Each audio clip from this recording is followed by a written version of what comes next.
Hi, Katzcradul here. This video really isn't about canning, but I just thought I'd tack it on the beginning of this video to share with you an experience I had yesterday.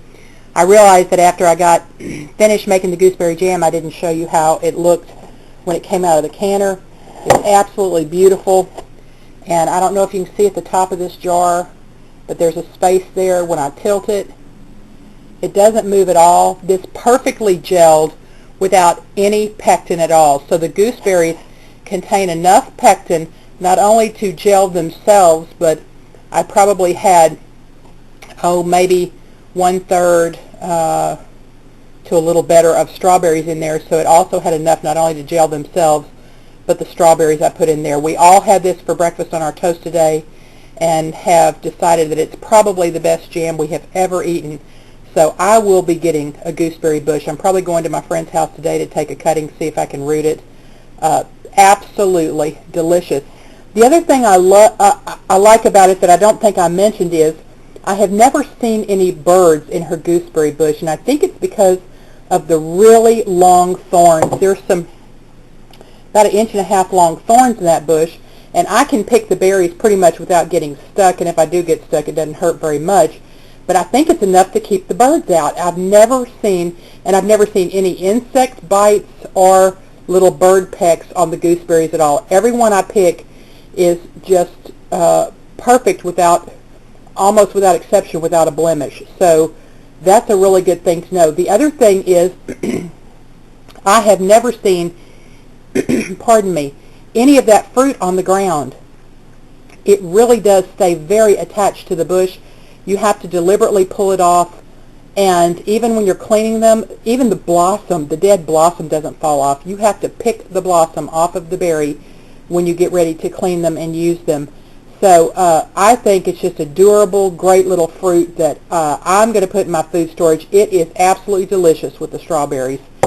So what I really wanted to tell you was I bought these canning jars. The label on this is, the name is Golden Harvest.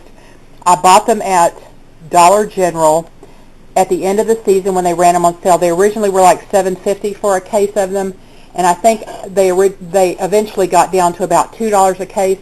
So I bought some thinking, okay, they're probably not the greatest jars in the world, but if I'm not going to use them in a pressure canner, if I'm just going to use them for jelly or tomato sauce or something, they'll probably be okay. And they did work okay. Every single jar sealed, and they're cute little jars. You can't hardly see it right here, but they've got embossed fruits on the side. Really cute little jar. But I will not use the lids or the rings again. When I put them in my boiling water canner, I noticed that they were kind of taking on immediately this cloudy look on the metal surfaces, and it really attracted any hardness in my water. And here's one that I really scraped and scrubbed clean, but it took a lot of effort. And when I got done, I don't know if you can tell the difference, but this one now looks silver where they were originally kind of a gold color. And after I did like 2 of them, and it took forever, and I thought, forget it, it's just not that important. So when I get done with these, I'll either use them to vacuum seal food in jars, or I'll just throw them away, no great loss. But the rings that were on them as well took on this cloudy color. You can see here's one where I started scraping and scratching trying to get it off. It's just not worth it. So I'm just going to leave them. I will probably not purchase these jars again, and if I do, I will throw away the lids and the rings, because I don't like the way that looks at all. Not that it hurts the product, but I don't know, it's probably just some kind of cheap metal. So anyway, that's that. Let's get on with what I really came here to do today. A lot of you have commented on how much you like how I'm teaching you how to make your own salad dressing so that we can get away from the GM soybean oil that's in all the commercially prepared dressings. I think so far I have taught you how to make a ranch dressing mix, an Italian dressing, and from the Italian dressing how to make a Caesar dressing. So today I'm going to make a recipe. I'm going to make a big salad for supper. It's a pasta salad. I'm glad I got my berry canning done yesterday because it was a relatively cool day. Today's it's going to be a scorcher. When I got up at 3 o'clock this morning to let the dogs out and open the back door, the temperature overnight had not dropped at all. It was warm, so I knew today was going to be a really hot day. So I'm going to get my pasta boiled for my salad early while it's still cool, and then I don't have to cook anything tonight. But in order to make that pasta salad, I need to show you how to make French dressing, and a lot of you have asked for the recipe for French dressing, so we're going to do that. I'm not particularly a fan of French dressing. If I'm eating a green salad, that would never be one of my choices to pour over the top of my dressing. But I do use French dressing in 2 recipes I make. One of them I'm going to make today.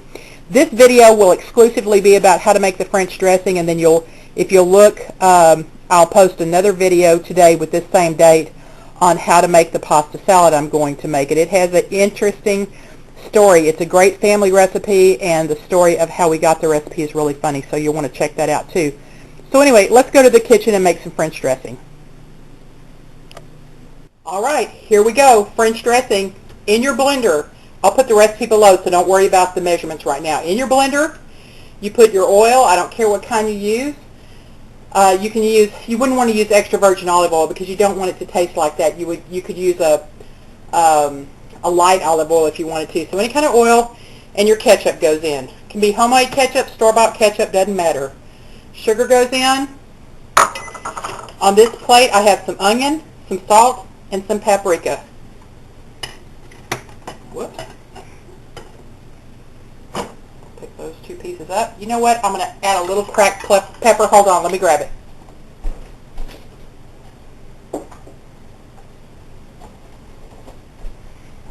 Here we go.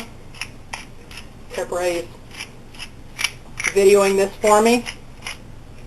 Okay, and a splash of lemon juice. There we go. Put the lid on.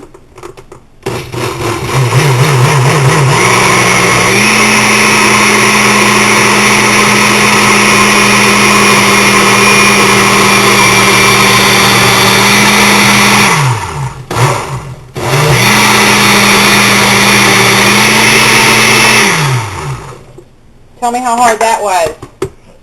I'm going to put it in 2 jars. One that's going to stay in my refrigerator in the house. The other that's going to go outside to my auxiliary refrigerator. Set this over here. Start it in front of the camera. Going to let Prepper A taste. Tell me what you think. Oh, that's delicious. How easy was that?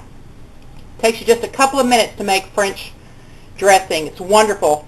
Check for the recipe below. Let me know how you like it. Katzcradul and Prepper A. Just a tip for you here. You want to get you some of these canning jar lids. They're plastic lids, and you can buy them at your big box store. But for things like dressing that you're going to be pouring out of all the time, you may get a little something on the rim. You don't want to use regular canning jar lids because they get sticky and they're hard to get on and off. Get you one of these for things like this that you're going to be using pretty quickly. One more thing I might tell you is that in the blender, since you're using cold ketchup, the sugar will not dissolve completely as you blend it. And you don't want to blend it a long time because you don't want to get the the oil and the onion hot. So after it's set, but right before you use it, just stir it with a spoon, and that way you'll distribute that sugar in there, and it'll be perfectly dissolved after it sits for a little while. This is absolutely delicious. I'm going to go make another video right now showing you how I'm going to use it. Again, Katzcradul out.